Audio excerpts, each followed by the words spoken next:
আবু, আমার পপির বাপ এতই কিপটা আর এতই আলসা, তা জীবনে কোয়া যাবে না। আর আমি জীবনে এইরকম আলসা মানুষ দেখিনি বু। ভাবি, ভাবিদের বাবা অনেক সকালে ওঠে, কি আর বলবো ভাবি, বাসার সম্পূর্ণ কাজ আমাক করতে হয়, তারপরে ওদের জন্য আবার নাস্তা বানাতে হয় ভাবি। এই দেখো, কোনটে যাচ্ছেন বারে, বাইরে গেলে আমার নামে একটা ছায়ার সিট লিয়ে আসো। আর যদি না লিয়ে আসেন, আজকের পর থেকে ভাত রান্না বাড়া করা আমি একেবারে বন্ধ করে দিব। হ্যাঁ। এই, তুমি বাজার থেকে আসছ? কখন আসছ? ওমা, তুমি আমার নামে সারিয়ে নিয়ে আসছ? তুমি আমাকে এতটা ভালোবাসো? ও বু, জানিস না বু, আমার ভাতার এতই খারাপ হয়ে গেছে বু। আর আমার দিকে বছরও তাই ঘুরে তাকায় না বু। খালি ওই রাস্তাঘাটের বেডিসেল গুলো আছে, খালি ওই দিকে তাকাই। আর আমার খালি কয় কি, সর, তুই বুড়ি হয়ে গেছু। ভাবি, আপনি জানেন না, আমার বরটা না আমাকে ছাড়া কিছুই বোঝে না।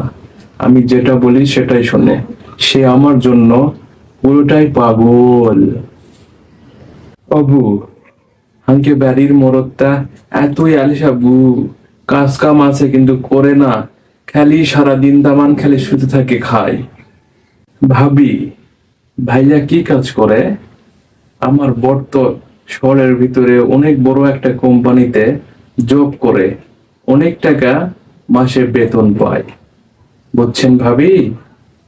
হাইরে আমার কপাল খারাপ, সকালবেলা উঠে গরুর গোবরের ডালি ডালিয়ে চাবড়া দিবার যাই, আর আমাকে এই বাড়ির মোড়কটা সকাল 10টার পর ঘুমের থেকে ওঠে। এই, তুমি এত সকালে ঘুম থেকে উঠছো কেন?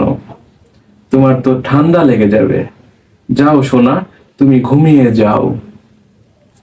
ও বাবু, আমার ভাতাটাই কছে কি, এই ঘরের মধ্যে আয় তো, আমার হাত তো না ব্যথা করছে, আর টিপে দে তো।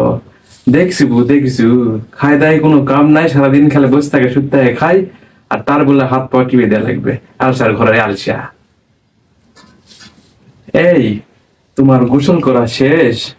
যাও তো, আমাদের প্রাইভেট কারটা অপরিষ্কার হয়ে আছে, তুমি নিয়ে যায় ময়লাগুলো পরিষ্কার করে নিয়ে আসো, হ্যাঁ?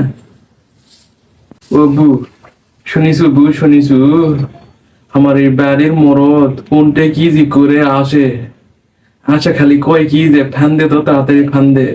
আমার খুব ভয় লাগছে বু, কি করবো, আমি খুব টেনশনে আছি বু। ভাবি, শোনেন, আমার ভাইকে আপনি বেশি মাথায় তুলেন না, বুঝছেন? যদি বেশি মাথায় তুলেন না, যেটা বলে সেটা শুনেন যদি, তাহলে কিন্তু আপনার এখানে জায়গা থাকবে না, মানে আপনি যে থাকবেন এখানে শুয়ে, সেটা থাকবে না কিন্তু, বুঝছেন? বাবু, হাঙ্কে বাড়ির মরদ কুত্তা কিবা খায় দেয়, মানে গাঁজা মদ খায় দেয়, আসে বু, আমাকে এতই অত্যাচার করে বু।